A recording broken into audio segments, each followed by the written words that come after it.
अपने कार्यक्रम को आरंभ करते हैं।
का समावेश क्षीण है, लेकिन आज भी धरा का संतुलन धर्म की प्रभावना, अहिंसा, सत्य, त्याग, वीतरागता पर ही निर्भर है। हमें उस मार्ग पर चलने के बहुत प्रसंग मिलते हैं, लेकिन क्या हम किंचित भी उस पर चलने का प्रयास करते हैं? सिर्फ एक ही सोच है, आसमान को छूने की, परंतु आसमान के उस पार भी हमें जाना है।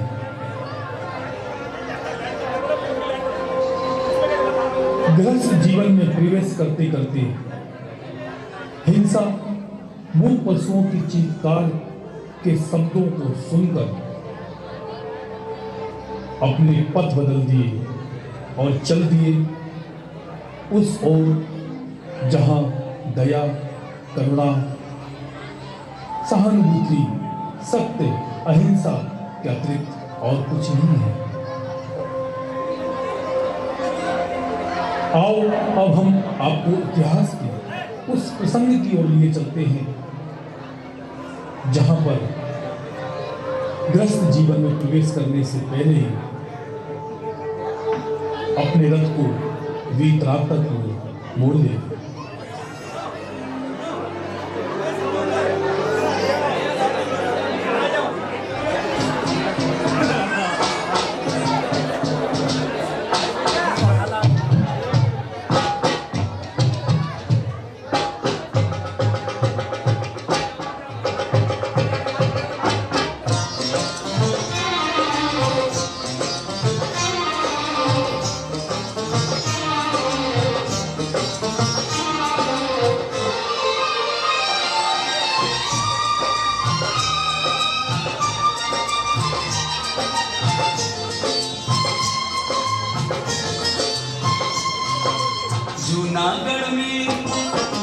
जूनागढ़ में सज गए देखो तोरण द्वार, जूनागढ़ में सज गए देखो तोरण द्वार। डोली डोली लाए मेरी कुमार, डोली लाए मेरी कुमार। कुंभ महल में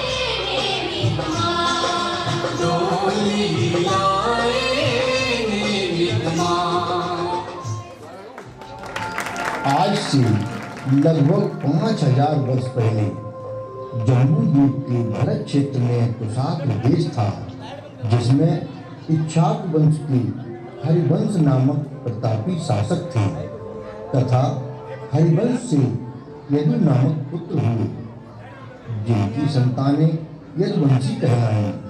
उनके पुत्र नरपति हुए, जिनके 2 पुत्र सूरवीर तथा सुवीर हुए। सूरवीर ने सौरीपुर बसाया और राज्य का विस्तार किया। वह अन्य पुत्र उग्रसेन आदि मथुरा राज्य को देखने लगे। सौरीपुर का नाम आगे चलकर सौरीपुर हो गया। राजा सूरसेन के पुत्र सूरवीर हुए।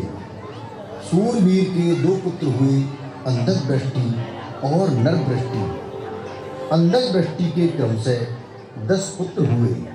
समुद्र विजय जिनमें सबसे बड़े थे, जिनकी पत्नी का नाम शिवा देवी था, जिनकी कोख से कुमार मुनि का जन्म हुआ, तथा वासुदेव सबसे छोटे थे, जिनकी पत्नी का नाम देवकी था, जिनके गर्भ से नारायण श्री कृष्ण का जन्म हुआ तथा बलभद्र श्री कृष्ण के बड़े भाई थे। समुद्र विजय और नेमनाथ के कुल में आगे चलकर एक अन्य प्रतापी राजा लोमकर्ण हुए, जिन्होंने लंबकांचन राज्य की स्थापना की। यह स्थल वर्तमान में गुजरात के सौराष्ट्र में है। उसी लंबकांचन राज्य के अधिपति लंबकांचक वंशी कहलाए, जो वर्तमान में लवेचु नाम से विख्यात हैं। अब चलते हैं नारायण श्री कृष्ण की कुसुम चित्रा सभा की ओर। यह सभा उस समय की विचित्र सभा थी, जिसमें करोड़ों लोग एक साथ बैठते थे।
आओ कुमार नेमी, आओ।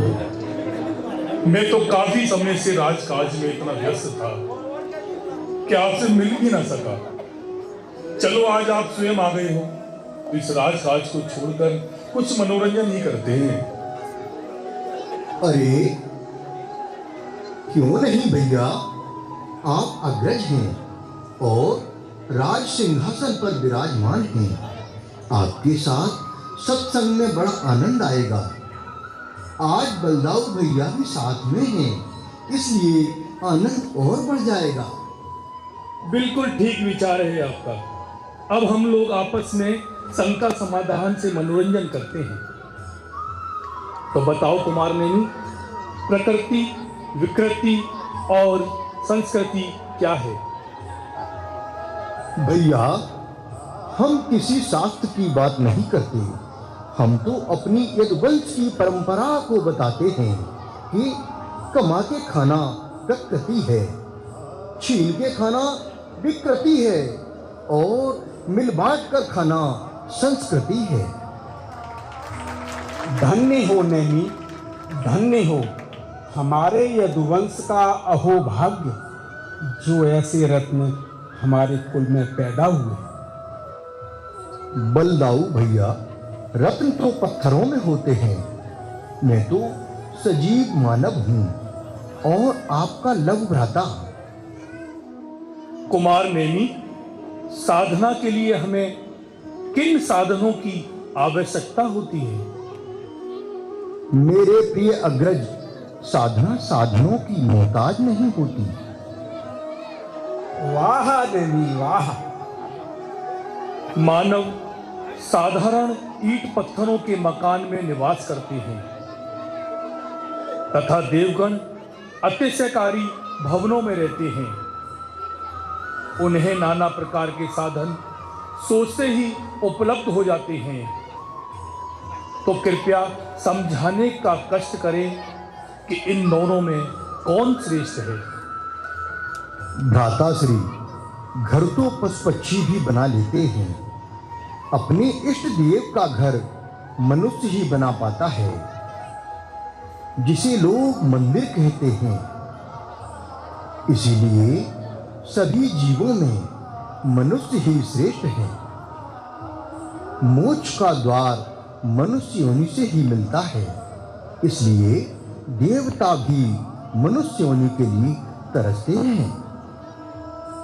मेरे प्रिय नेमी, तुम तो शाश्वत ज्ञान के भंडार हो।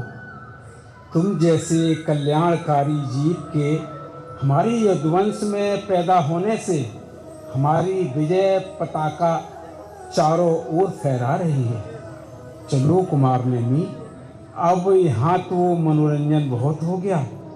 अब चलकर सभी परिवारीजनों के साथ वन महोत्सव मनाने गिरनार पर्वत चलते हैं। चलो भैया, चलो चलो। अच्छा बलदाऊ भैया, चलो चलते हैं।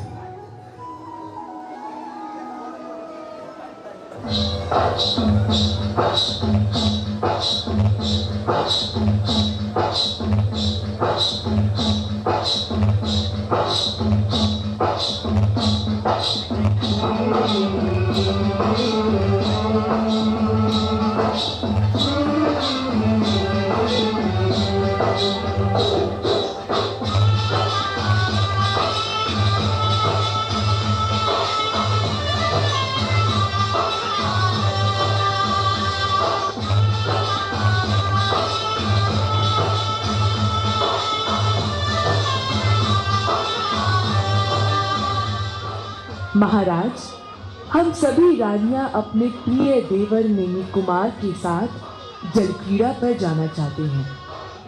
यदि आपकी आज्ञा हो तो क्या हम लोग जाएं? प्रिय जामवंती, इसमें पूछने की क्या बात है? खुशी से जाओ और जलक्रीड़ा करो। कम से कम हमारे नेमी में स्त्री जातक के प्रति राग तो उत्पन्न हो। वो तो हमेशा वीतरागता की बातों में ही मग्न रहते हैं। जाओ जामवंती, जलक्रीड़ा पर जाओ, हमारे कुमार नेमी को लेकर जाओ।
अरे जल क्रीड़ा में तो मेरे सारे वस्त्र ही गीले हो गए। मेरी आदरणीय भाभी जी, मेरे गीले वस्त्रों को निचोड़ कर डाल देना। क्या कुमार नेमी, ये आप क्या कह रहे हैं? ध्यान से सुनो।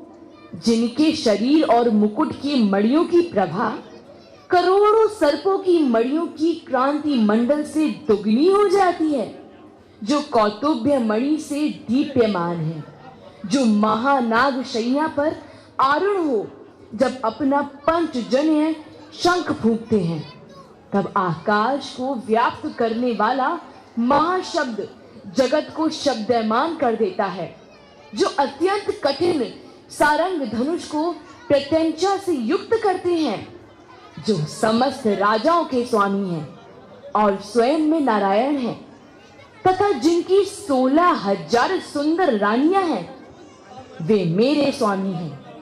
परंतु उन्होंने भी आज तक मुझे कभी ऐसी आज्ञा नहीं दी। आप तो मुझे कोई विचित्र ही पुरुष जान पड़ते हो, जो मुझे ऐसा आदेश दे रहे हो। और यदि स्त्रियों से वस्त्र निचड़वाने का इतना ही शौक है, तो जाइए ना, ढूंढ लाइए कोई कामिनी जो आपके ये कार्य करे। अरे भाभी, राजा कृष्ण के जिस पौरुष का वर्णन आपने किया है, वह संसार में कितना कठिन है, अभी दिखाता हूं।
शंख के भयंकर शंखनाद से धरती तो हिल ही गई, देवलोक में भी हाहाकार मच गया। सारी जनता त्राहिमाम त्राहिमाम, हे कृष्ण, हे कृष्ण, हे कृष्ण बचाओ, बचाओ, हे कृष्ण बचाओ, ये क्या हो रहा है? हे कृष्ण बचाओ, हे कृष्ण बचाओ, हे कृष्ण बचाओ, बचाओ, बचाओ, कृष्ण बचाओ, बचाओ।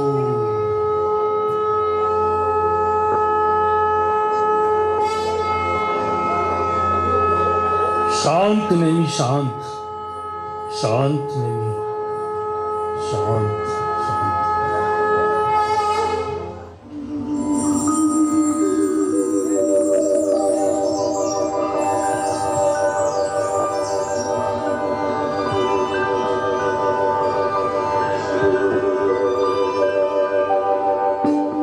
महाराज, महाराज, महारानी जामवंती के कठोर वचनों से युवराज जी को क्रोध उत्पन्न हुआ है।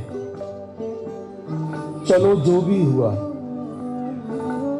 हमारे नेमी के मन में राग तो उत्पन्न हुआ।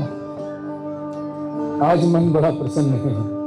मैं अभी जाकर जूनागढ़ के राजा उग्रसेन और रानी जयावती से उनकी पुत्री के विवाह के लिए अपने नेमी की बातचीत करने चाहता हूं। एक बात ध्यान रखने की है कि श्री नैन कुमार अपनी भाभियों के साथ वन क्रीड़ा में विकार भाव को प्राप्त नहीं हुए थे और ना ही रानियां उनके साथ क्रीड़ा में विकार भाव को प्राप्त हुई थी। श्री कृष्ण के बारे में जो भी भ्रांतियां हैं कि श्री कृष्ण गोपियों का चीरहरण करते थे, रास लीला करते थे, इस संबंध में हरिवंश पुराण के सर्ग 35 में स्पष्ट उल्लेख है कि श्री कृष्ण उस समय के महान ब्रह्मचारी थे, साक्षात नारायण और महापुरुष थे। और महापुरुषों को पर स्त्री में विकार भाव होता ही नहीं।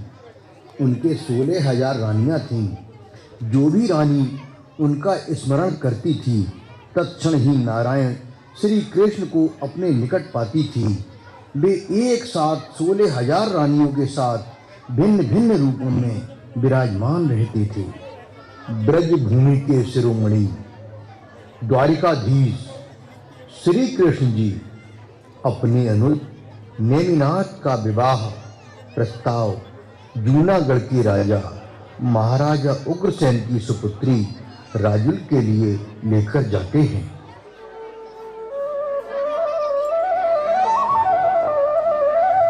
महाराज की जय हो, महाराज की जय हो। द्वारकाधीश महाराज श्री कृष्ण आपसे मिलने राज दरबार में पधार रहे हैं। महाराज की जय हो, महाराज की जय हो। आइए आइए, पधारिए। हे श्री कृष्ण जी महाराज, आपका स्वागत है। आज अवश्य ही मेरा भाग्य प्रबल है जो आपके चरण कमल इस राजमहल में पड़े हैं। हे राजे, मेरा प्रणाम स्वीकार कीजिए। मैं आज आपके पास आपकी सुपुत्री राजुल का हाथ अपने अनुज कुमार नेमी के लिए मांगने आया हूं। अरे, मैं ये क्या सुन रहा हूं कि मेरी पुत्री का हाथ आज स्वयं द्वारिकाधीश मांगने आए हैं। अवश्य ही मेरी पुत्री का भाग्य आज ही उदय हुआ है। मुझे आपका आमंत्रण स्वीकार है। मैं धन्य हो गया प्रभु, मैं धन्य हो गया।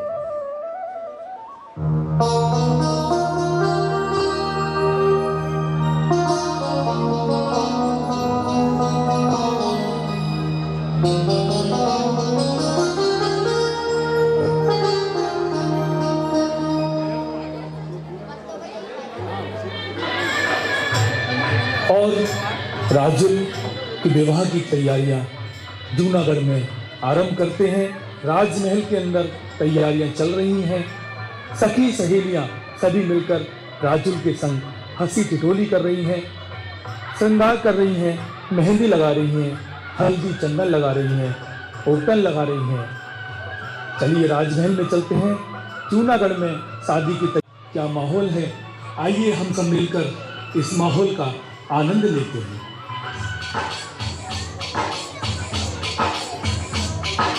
ये मेहंदी सकड़ा दी, ये मेहंदी सकड़ा दी।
पढ़ती हूँ मैं सुबह शाम, जिस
का रूप कितना सुहाना है, जिसे देखकर चांद भी शर्मा जाए। अरे तू चांद की बात करती है? हमारी राजुल के रूप के आगे स्वर्ग की अप्सराएं तो पैरों की धूल हैं। देखो तो मेरी राजुल का चेहरा ऐसा लग रहा है जैसे चेहरे पर गुलाब खिल रहा हो। कुमार ने भी जब हमारी राजुल को देखेंगे तो अवाक रह जाएंगे, कहीं होश ना खो बैठे। अरे धीरे धीरे बोलो, कहीं हमारी प्यारी बहना को नजर न लग जाए। अरे बेटियों, क्या यही हंसी ठिठोली चलती रहेगी या कुछ मंगलाचार भी होगा? अरे सभी सहेलियां मिलकर हल्दी चंदन से चौक तो सजाओ और हमारी बिटिया रानी को चौक पर बैठाओ, मेहंदी लगाओ, मंगल गीत गाओ। अरे बेटियों, तुम्हें पता है कि मंगल गीतों से ही शादी में मंगलाचार होता है और मंगलाचार से प्रसन्न होकर कुल देवता सभी विवाह कार्यों को मंगलमय मनाते हैं। तुम लोग देर मत करो, शीघ्रता से मेहंदी की रस्म की तैयारियां करो। अच्छा बच्चियों, मैं तो चलती हूँ। ओहो राजुल, देखो देखो कैसे शर्म आ रही है। हमारी राजुल तो फिदा हो जाएगी जब नेमी आएंगे तो।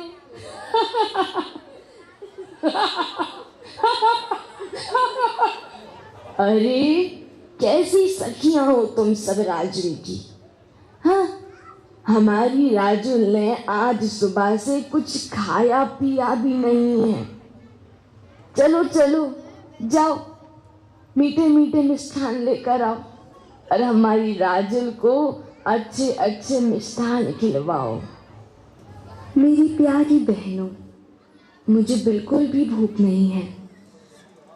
और फिर मैंने अपने मीमी पिया के नाम की मेहंदी अपने हाथों में रचाई है। अगर मैं इन हाथों से कुछ भी खाऊंगी तो मेरी मेहंदी झूठी हो जाएगी और फिर इन झूठे हाथों से अपने प्राण प्यारे कुमार मीमी के गले में मैं जयमाल कैसे डालूंगी?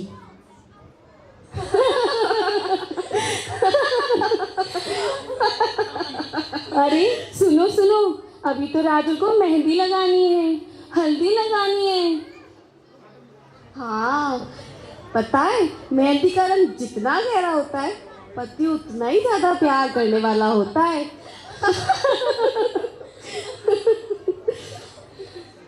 हाथों में मेहंदी रची, हृदय में राजा से। हाथों में मेहंदी रची, हृदय में राजा से। हृदय में राजा से। राजुल राह निहारती, भरे नैनन में। राजुल राह निहारती, भरे नैनन में।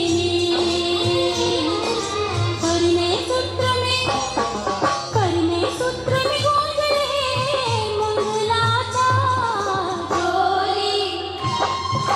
डोली लाए नेमी कुमार, डोली लाए नेमी कुमार।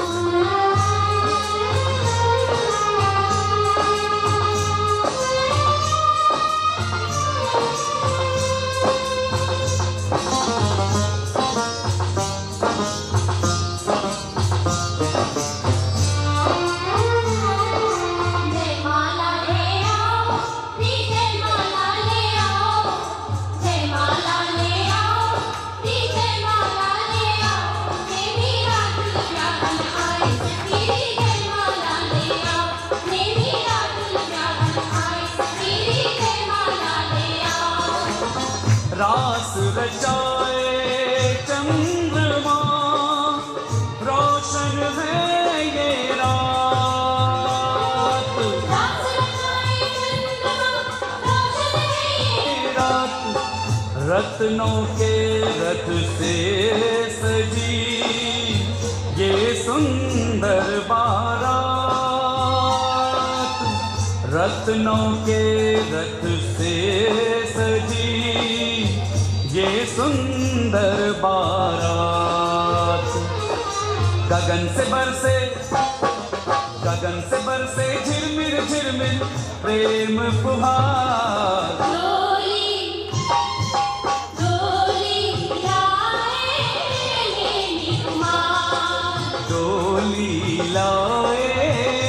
अरे मंत्री जी, बारात की खातिरदारी में कमी नहीं होनी चाहिए।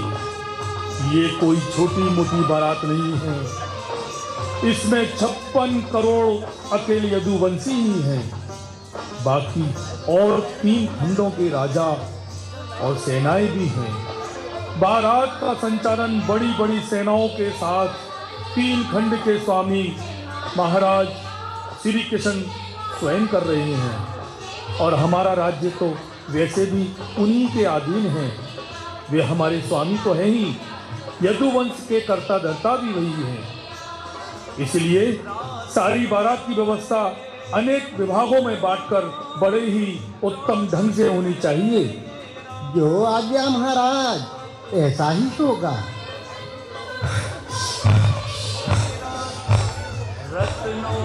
अरे महाराज, बारात मुख्य द्वार पर आने वाली है। चारों तरफ धूल के गुबार उड़ रहे हैं, घोड़ों की टापों की आवाजें आ रही हैं। महाराज जल्दी कीजिए, तैयारियां शुरू कीजिए। अरे प्रधानमंत्री जी, शीघ्रता से जाओ और नगर के बाहर मुख्य द्वार पर बारात की आगवानी करो। हम अन्य सभासदों को लेकर यहाँ की व्यवस्था देखते हैं। जाइए मंत्री जी, शीघ्रता से तोरण द्वार सजवाइए, पूरे महल पर रोशनी की व्यवस्था करवाइए, शहनाई वादन शुरू करवाइए। बारात आने वाली है, सारे कार्य शीघ्रता से पूर्ण करवाइए। जी महाराज, ऐसा ही होगा, कोई कमी नहीं रहने पाएगी। महाराज आप चिंता छोड़ें।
अरे सारथी, ये चीत्कार कैसा?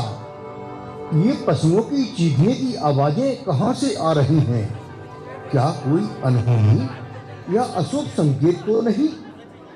अरे युवराज जी, अशुभ घटना और अनहोनी अपने श्री कृष्ण महाराज के राज्य में कदापि नहीं हो सकती।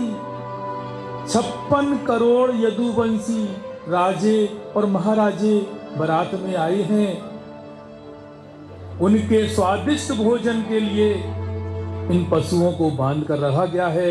महाराज, इन पशुओं को काटकर स्वादिष्ट भोजन बनेगा। आहा, मुंह में पानी आ गया। मांस खाना हम क्षत्रियों की शान है महाराज। क्या इन सुंदर पशुओं की जान हमारे विवाह के खातिर जाएगी? नहीं नहीं, कदापि नहीं। ये भोले भाले असहाय पशु तृण खाकर अपना पेट पालते हैं, किसी का कुछ बिगाड़ते भी नहीं हैं। अपितु ये तो मानव जाति के रक्षक हैं और प्रकृति का संतुलन बनाने में सहायक हैं।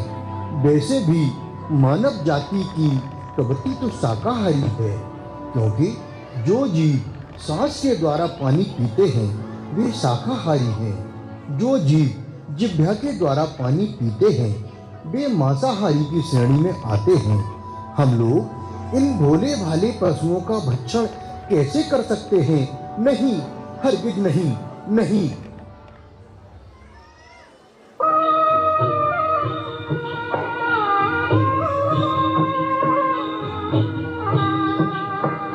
बाहर से तो खामोश रहे तू,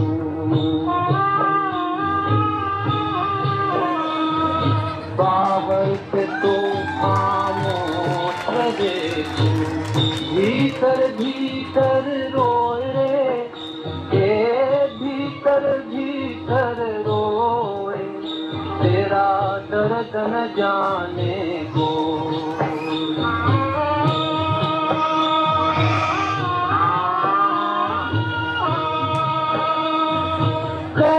सके तू अपनी कहानी, तेरी भी पंछी क्या जिंदगानी रे।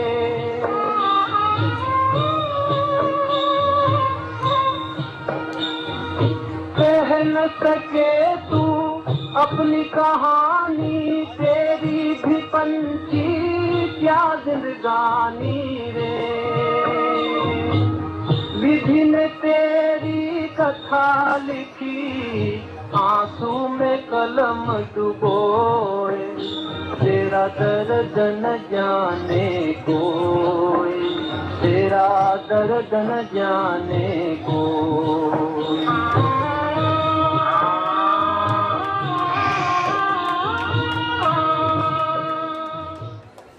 मेरी शादी के कारण पर पशुओं को मर जाना, ऐसी बर्बादी से अच्छा गिरनारी पर जाना। इनका चर कर भटक भटक कर पेट ये भरते अपना, हिरण का बच्चा संध्या होते दूध का देखे सपना। इस हिरणी की आंख से अश्रुधारा बह रही है।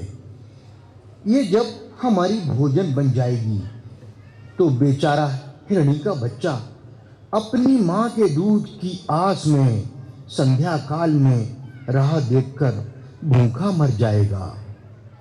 नहीं नहीं, मुझे ऐसी शादी नहीं करनी। ऐसे स्वार्थी और निर्दयी संसार में मैं अब एक पल भी नहीं रुक सकता। मैं चला गिरनारी की ओर, विश्व शांति की ओर, आत्म कल्याण की ओर।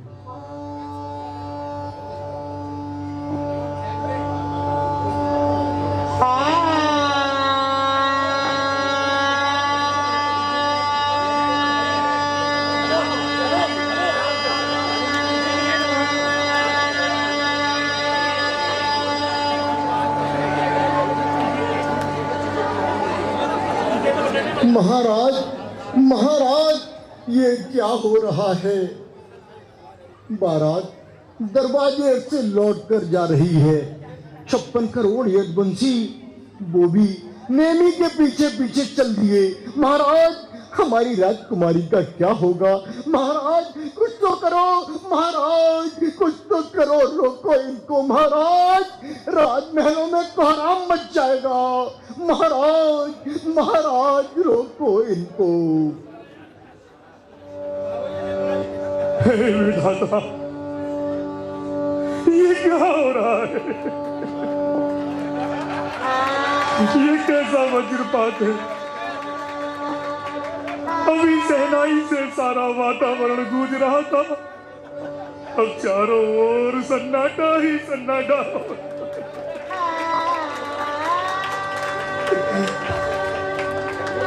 मैंने तो बड़े बड़े ज्ञानी पंडितों से कुंडली का मिलान करवाया था, और वर्ष के 12 महीनों में जो सबसे बढ़िया और हरियाली भरा श्रावण मास का महीना होता है, इस शुभ लग्न में मांगलिक कार्य किए हैं।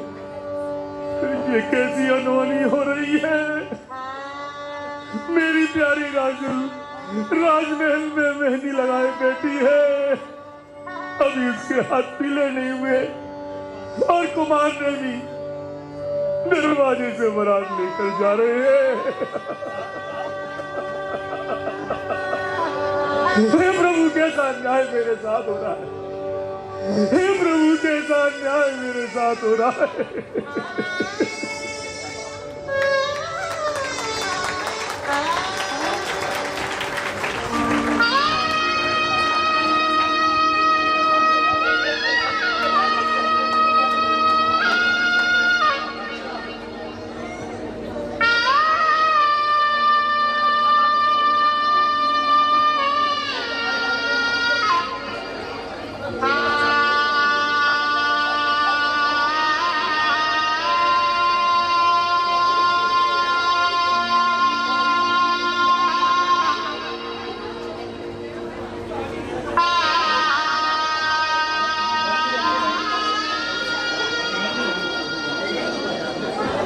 कृष्ण के बारे में जो भ्रांतियां हैं कि उन्होंने बारात के समय पशु बंधवाए थे, इसका कारण था कि नारायण श्री कृष्ण जानते थे कि भगवान नेमिनाथ को वैराग्य पशुओं के बंधन को देखकर ही होना है।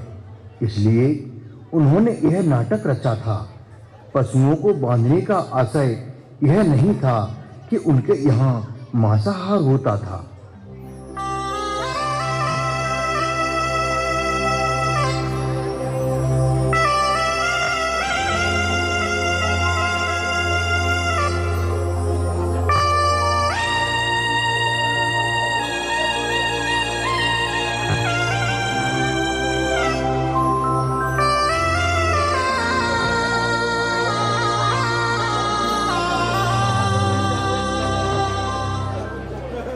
हे कुमार नेमी, आपके आदर सत्कार एवं सम्मान में ऐसी क्या भूल हो गई हमसे जो आप बारात दरवाजे से वापस लेकर जा रहे हैं।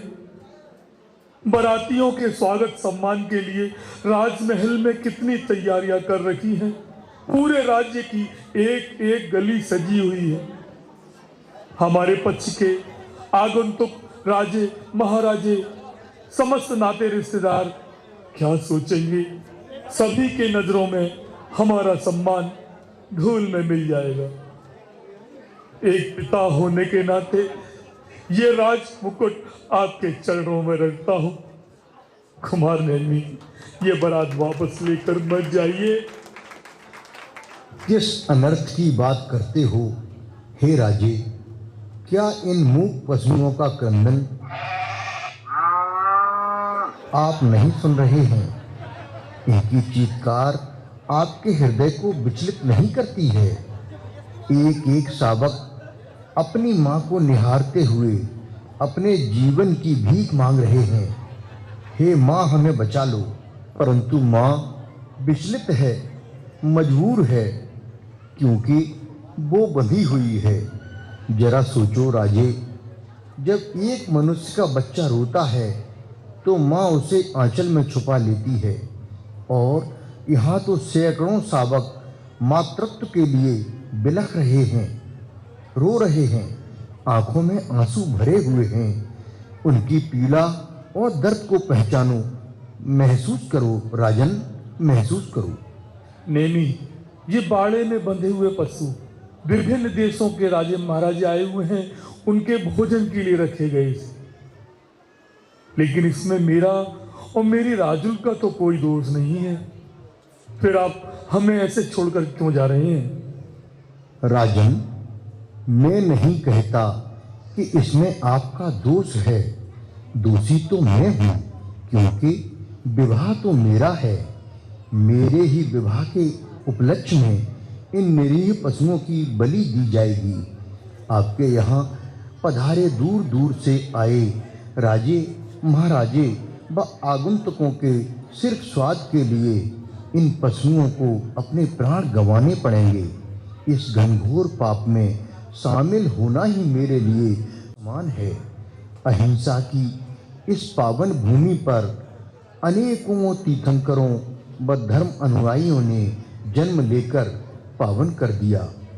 धर्म की इस पावन धरा पर मुंह निरीह पशुओं की हत्या कर उसकी पवित्रता को नष्ट करके आप करुणामयी कैसे हो सकते हैं? राजे, दोषी तो सभी कहलाएंगे, इसलिए मैं नहीं चाहता कि सिर्फ एक विवाह के लिए हिंसा का तांडव खेला जाए, हजारों पशुओं की बलि ले ली जाए। नहीं नहीं, ऐसा कभी नहीं हो सकता। ऐसे जीवन से तो बेहतर है कि सब कुछ त्याग कर मोह माया तृष्णा के बंधन से मुक्त होकर सत्य अहिंसा के मार्ग पर चलकर मोक्ष के द्वार तक पहुंच जाऊं।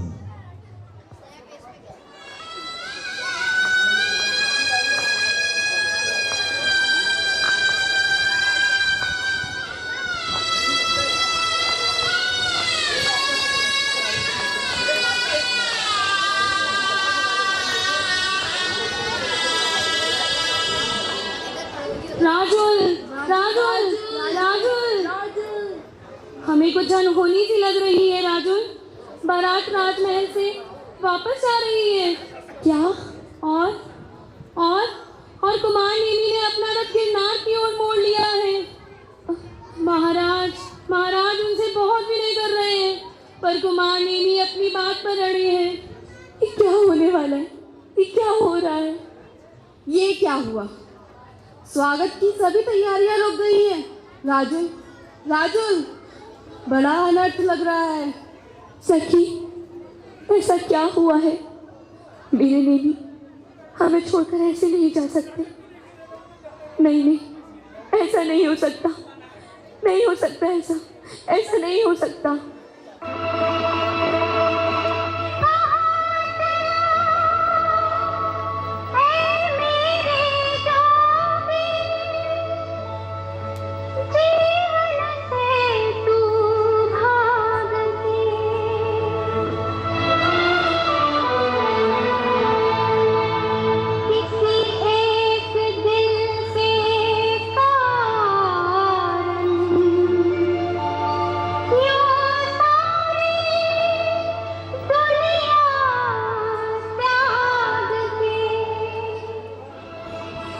हे नाथ, आप मुझे छोड़कर कहाँ जा रहे हो?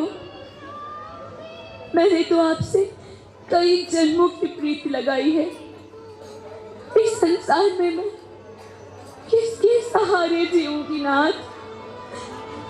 मुझे ठुकरा कर नहीं जाइए नाथ। मुझे ठुकरा कर नहीं जाइए नाथ, नहीं जाइए।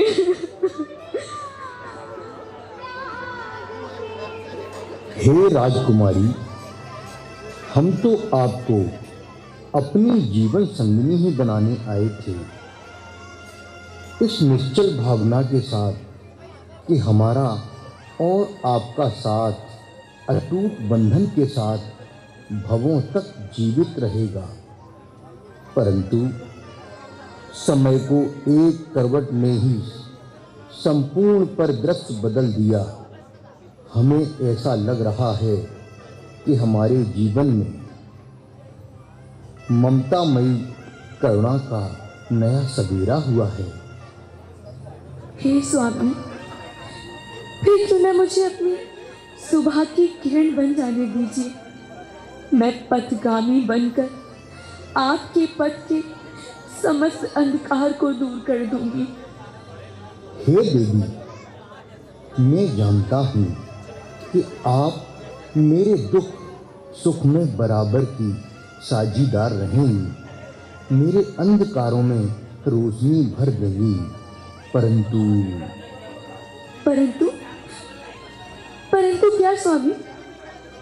क्या है परंतु? कहिए ना राजे, बताइए ना, शीघ्रता बताइए। मुझे स्वयं के अंधकार से कोई सरोकार नहीं है। मेरी दूर दृष्टि देख रही है कि मैं समस्त संसार हिंसा रूपी स्वरूप में बदलता जा रहा है। मुझे तो अहिंसक भावनाओं के अंधकार को दूर करना है। ऐसा तभी संभव है जब मैं स्वयं को समस्त बंधनों से मुक्त कर लूं। मोह, माया, तृष्णा के भाव को त्याग कर धर्म राह पर चलकर संसार की हिंसा से दूर सत्य और प्रेम मार्ग की ओर मोड़ दूं। परंतु स्वामी, एक बार मेरी तरफ तो देखिए। मेरे हाथों की मेहंदी का रंग आंसुओं से उतरने लगा है। मेरी मांग सूनी रह जाएगी। ये कंगन, ये चूड़ियां, ऐसा लग रहा है इनके खनकने की आवाज के स्वर ही बदल गए हैं। मत जाओ मीना, राजुल पुकारे। मत जाओ मीना, राजुल पुकारे।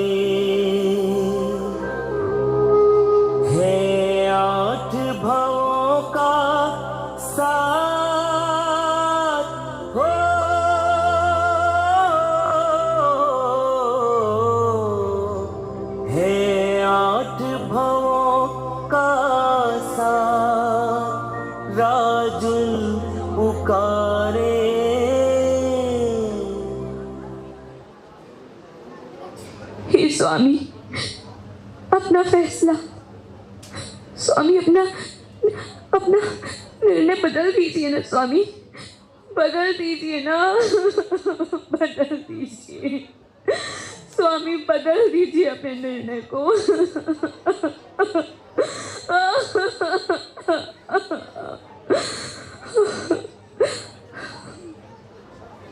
राजुल, सुनिए, हम अपना निर्णय नहीं बदल सकते। सारे संसार को क्या संदेश जाएगा कि सिर्फ विवाह के लिए करुणा दफन कर दी जाए, मूक और निरीह पशुओं का संहार कर दिया जाए। ये अगर आज नहीं रोका गया तो एक समय ऐसा भी आएगा जब मानव ही मानव का रक्त बहाएगा। आज के समय की यही पुकार है। मुझे सब कुछ त्याग कर जाना है, परंतु ध्यान रखो हे देवी, मेरे चले जाने के पश्चात आप संसार के लिए एक आदर्श बनोगी, स्त्री जाति के लिए उत्कृष्ट उदाहरण बनोगी। जब जब नारी के सम्मान, त्याग और समर्पण का विषय आएगा, सबसे पहले राजुल ही का नाम लिया जाएगा। इतिहास के पन्नों पर स्वर्ण रूपी आपका ही नाम अंकित होगा। अतः अब कोई भी विघ्न मेरे कदमों को नहीं रोक सकता, नहीं रोक सकता।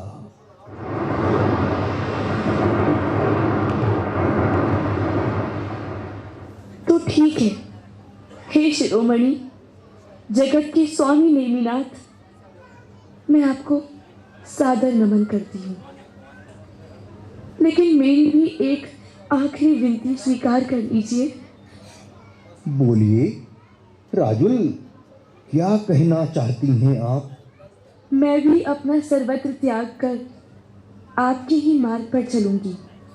मैंने आपको अपना प्रेरणा स्रोत स्वीकार कर लिया है।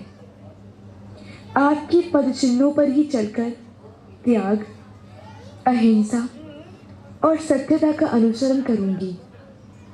धर्म और वीतरागता तो मेरे जीवन का अंतिम पड़ाव होगा। यही उद्देश्य मेरी ओर से परिपूर्ण होगा।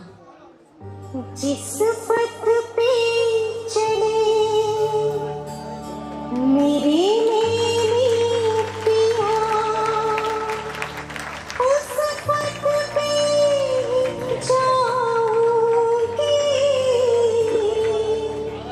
दुल्हन ना बनी जोगन बन के ही धन्य जीवन बनाऊंगी।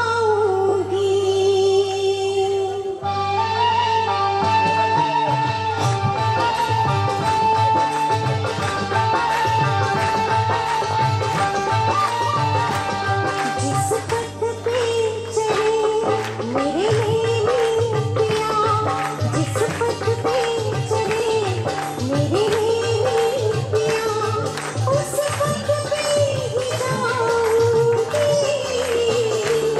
दुल्हन ना बनी जोगन बन के धन्य जीवन बनाऊंगी। जिस पथ पे चले। इस तरह कुमार नैनी गिरनार पर्वत की ओर चल दिए। यहाँ उनके साथ अनेकों राजाओं एवं 6000 श्राविकाओं के साथ तथा राजकुमारी राजुल ने 600 आरिकाओं के साथ इसी गिरनार पर्वत पर दीक्षा ली एवं केवल ज्ञान तथा मोक्ष को प्राप्त किया। कालांतर में अनेक मुनि प्रद्युम्न कुमार सहित मोक्ष गए, परंतु हमारी उदासीनता के कारण आज ये पावन तीर्थ असामाजिक तत्वों के बंधन में है। हम सभी मिलकर इसे मुक्त कराने का प्रयास करें। जय जिनेन्द्र।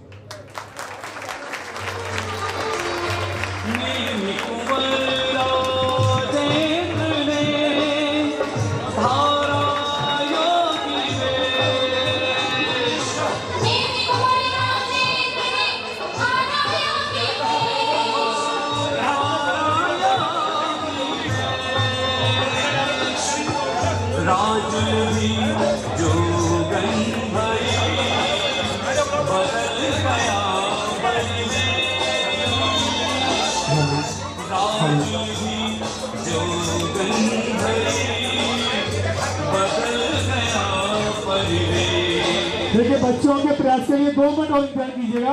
किस बच्चे ने क्या कहा है, क्या करा है, 2 मिनट के लिए इंतजार करिए। मैं आज के प्रायोजक मनोज कुमार जैन सिंघाई नोटी उमेश भाई को ऊपर बुलाना चाहता हूँ और सभी बच्चों से, सभी कलाकारों से कृपया एक बार स्टेज पे दोबारा आ जाए। सभी जने, सभी बच्चे आ जाए।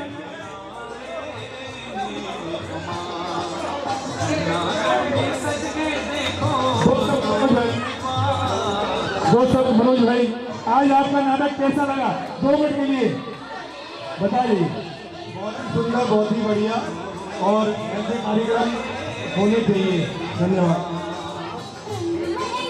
श्रीमान एसडीएम साहब राजकुमार भाई गुड्डू कृपया मंच पर आए और इन कलाकारों को अपने हाथ से इनकी मेहनत के लिए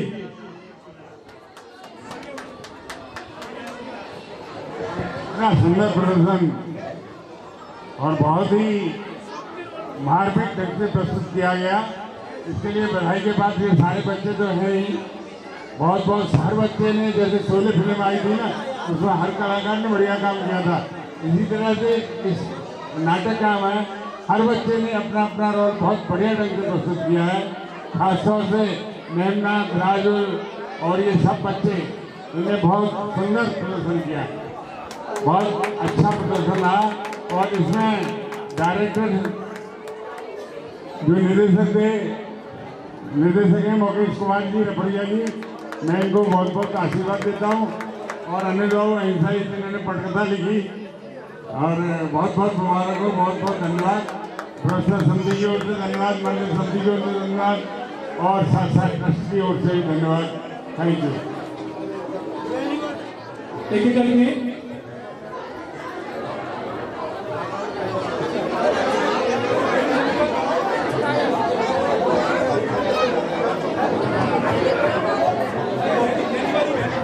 मेहंदी वाली गाली बोलेंगे।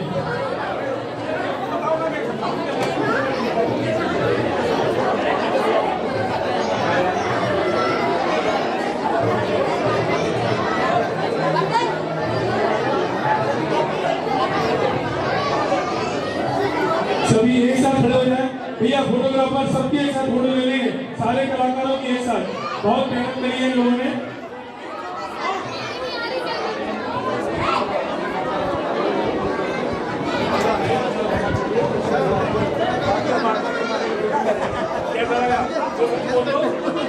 हाँ, संजय जी दो शब्द बोलना चाहती है आज के नाटक के बारे में।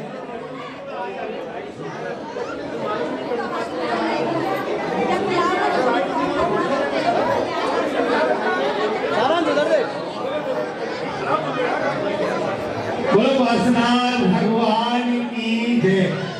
आज का कार्यक्रम हमने जितने भी मुकेश भाई